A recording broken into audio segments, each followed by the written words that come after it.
Morning, What's Bob. How we happening? doing? Oh, another lovely day, man. Living the dream, How's everything That's going out what's there up. in California? It's it's going, man. Just as always. Treat. First and foremost, though, I want to start this out with welcome to Truckin' with Bob. I'm Bob.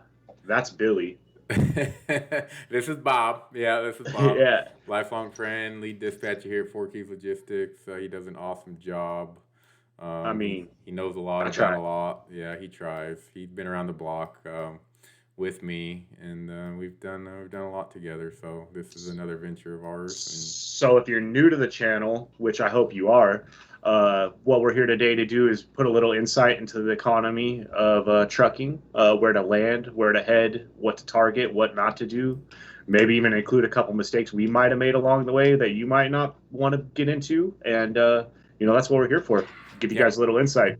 Yep, definitely. We're here to kind of talk about the markets and some of the news that's happening in the world of trucking, and give you guys some lanes if we see anything that's prudent, something that may help you guys make a little bit extra money. That's what we want to do here. We want to add some value to you guys that are out there trying to make some money in the world of trucking. So to kick this show off, another thing we like to keep the shows under 20 minutes if we can, because I don't think people's attention spans are that great anymore. People want to get in, get the information, and get out. Yeah. So I know me. We're If I watch, consumers. yeah, if I watch a video and it's more than 20 minutes, I ain't watching that sucker. If it's more than 5 minutes, sometimes I ain't watching it. So let's jump in before we lose all our viewers, Bob. All right. What we're looking at is the trucking markets. This is outbound tender volume and outbound tender volume rejects. Basically, we're looking at all of the tenders that have been rejected. If we see a lot of height, I have the tender reject on the height. That means there's a lot of rejections in that area. I know we were talking about The last height week. is those elevated little platforms across the map, correct? Yeah, so you can see each market has its own height. Okay, so when we see a lot of height, we're seeing a lot of rejections in those markets. And typically, those are the markets you guys want to be in, because if there's a lot of rejections, it means there's more loads than there are trucks.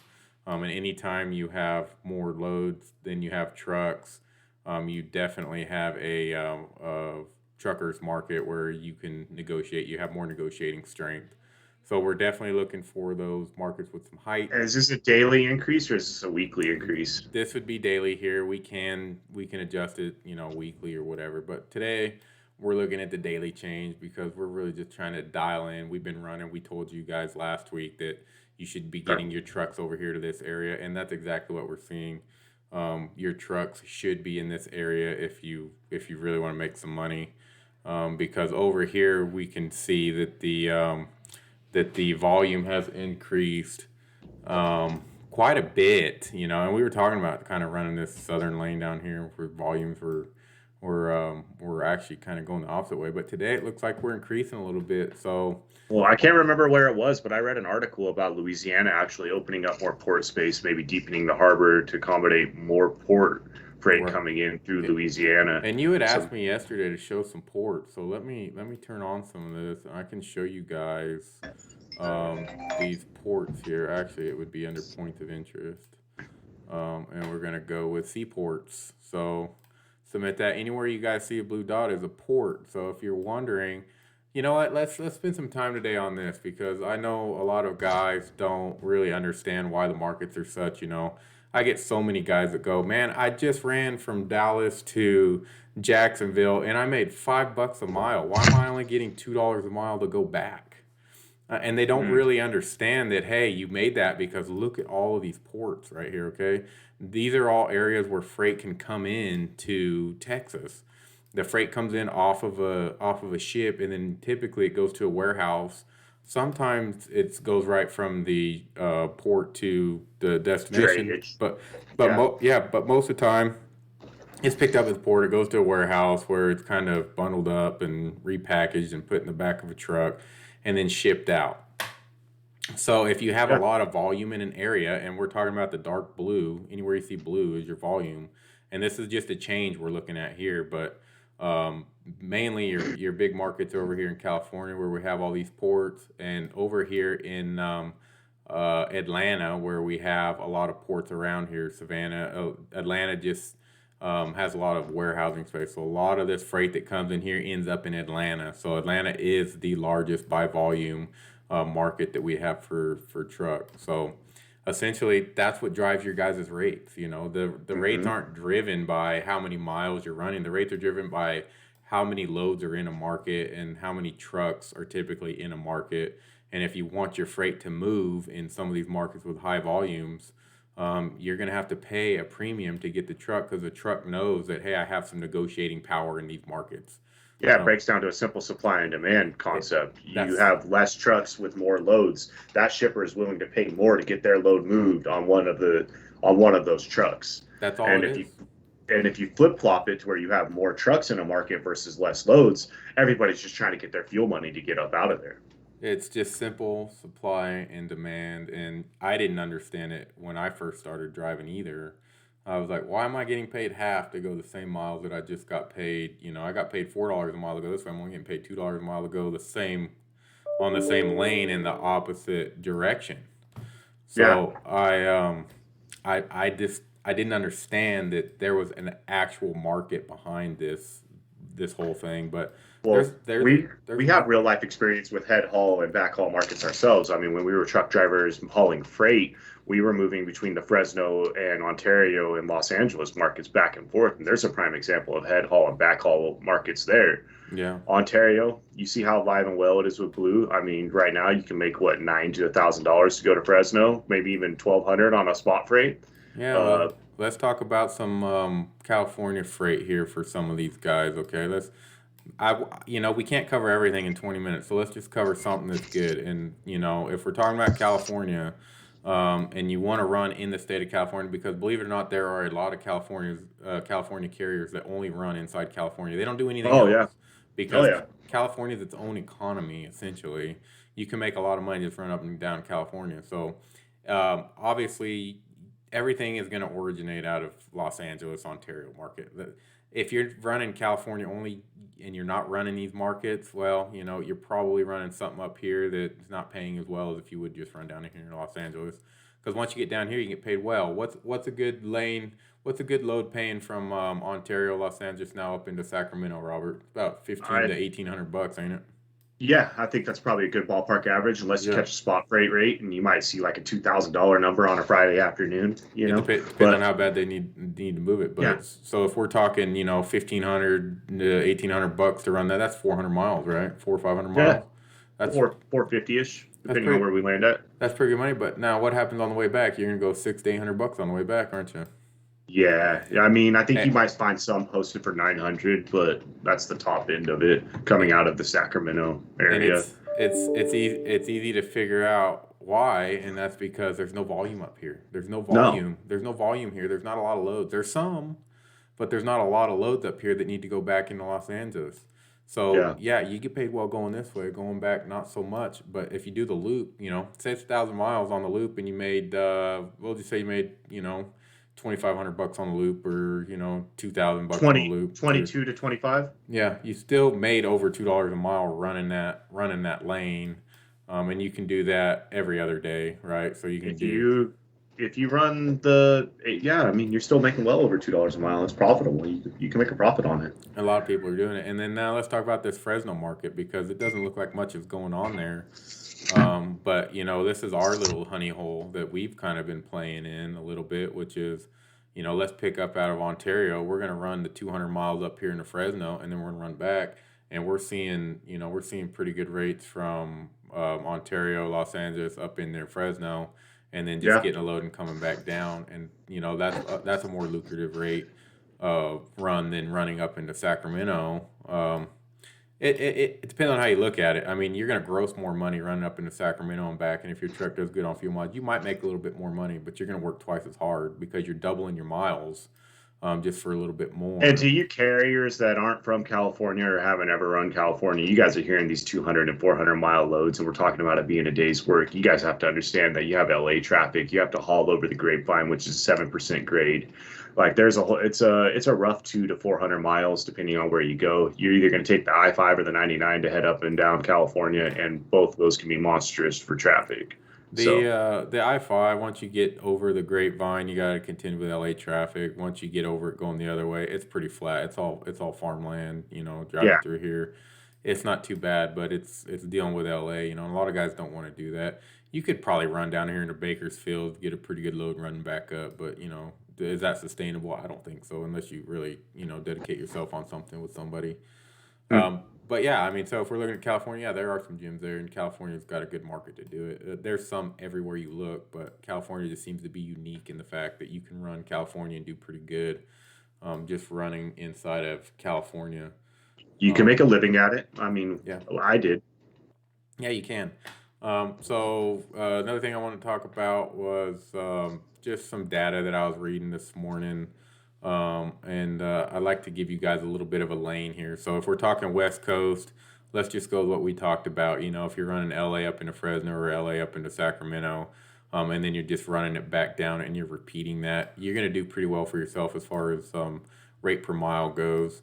And then if we're talking about East Coast freight, I said it last week and it's happening, which is the South Carolina market over here, Columbia, Greenville, all this whole area right here is really picking up in tender rejections. You can see it by the height of the map.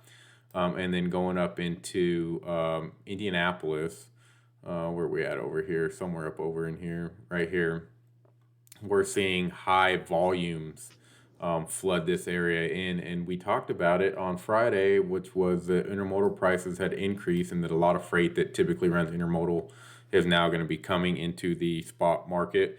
And it has. We're seeing it, and we're starting to see it this week by the increase in volume. So this blue is just an increase in volume since yesterday. So if you're running Wow. down here where you're seeing all these tender rejects and you run up here into this increased volume market right here, you're going to get paid good going both ways. So, a little gym on the East Coast, guys, is going to be just running from the South Carolina, North Carolina area up into the Indianapolis area and then just repeating that.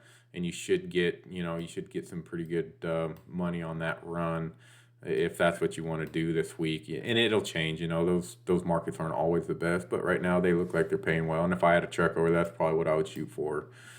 It's something in that area there. And then as far as weather, Bob, you seen anything on the weather? Doesn't look like we have much I've looked. activity here. No, California is. I mean, where my neck of the woods is at, where I see a 90-degree forecast and I get happy. So that's about all I know. Looks like Fred's still making its way up, Yeah. Yeah, but he's kind of turned into just a storm system here. yeah, So nothing crazy. He's over Atlanta. If you're in Georgia right now, you're continuing with some wind and some rain, and maybe in central Texas. But anywhere else, up here in Idaho, we are seeing a little. It's a little gloomy outside today with some wind. We're getting a little bit of this storm system here, but it's welcomed. It's been kind of hot, so I'll take some wind and some rain.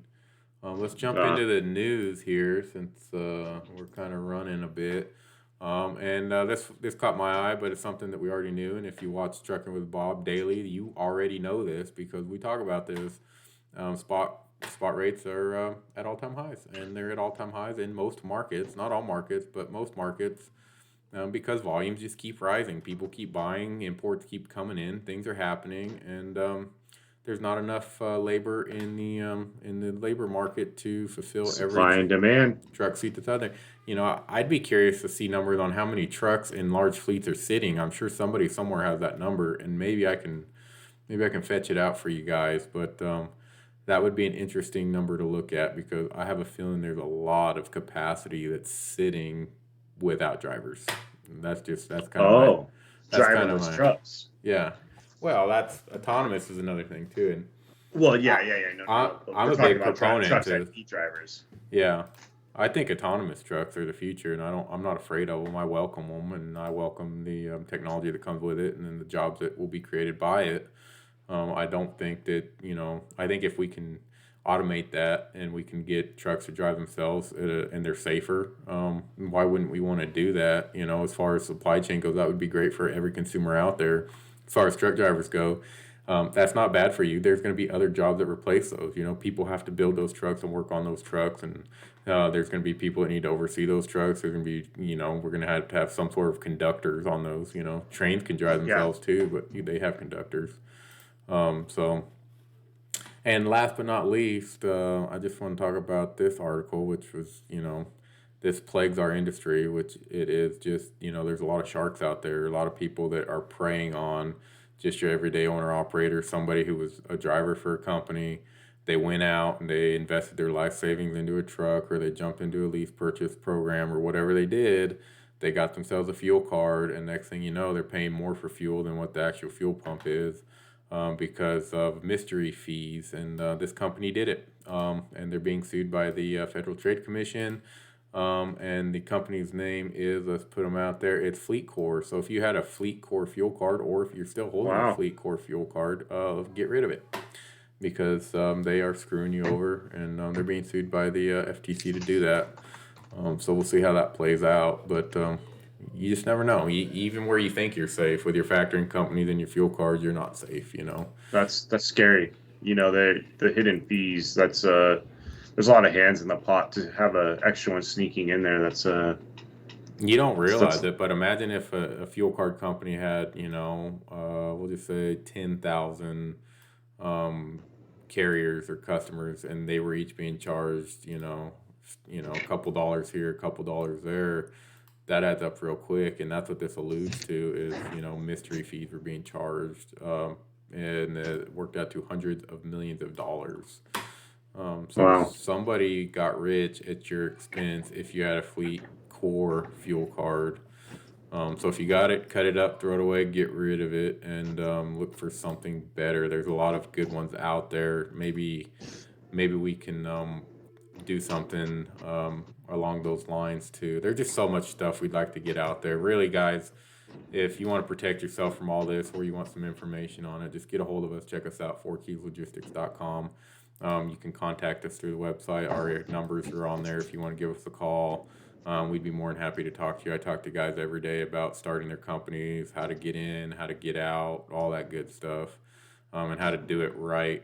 This company was really just designed to help somebody like you guys get out there and run the truck more efficiently, make more money, maximize your profits, and have somebody in your corner that knows what they're doing. You can't beat that, especially for what we're Yeah. charging. If I can earn you $295 extra per week, and that's all you're paying me in fees, then I don't really. It's a no brainer to me. Why wouldn't you want to sign up for something like that?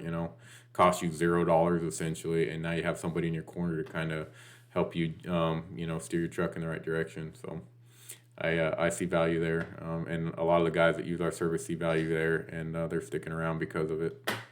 Yeah. Well, we work with a lot of guys all over the country, man, and they just keep telling their friends. So They do. Well, a yeah. lot of our customers nowadays are referrals. I'm telling you, we get a lot of referrals, which is Yeah. good. That says a lot about what we're doing. And it really means a lot to me to add value, because I really believe that if I can add value to you guys out there watching this show, or you guys that sign up for my service, then in return you'll add value to my company by signing up and staying on board, and utilizing the services that we're offering. So thank you to everybody that's using the service. Thank you to everybody who's thinking about using the service. Thank you to anybody who's reached out. And if anybody out there is really looking for a good dispatch service, I really feel like we're offering the best dispatch service out there. And we have some products coming out that are really going to take us to the next level as well, and stomp the competition, because um, we're out of time, but maybe tomorrow I'll go over how some of these other dispatch companies work, as far as dispatching your truck, and how they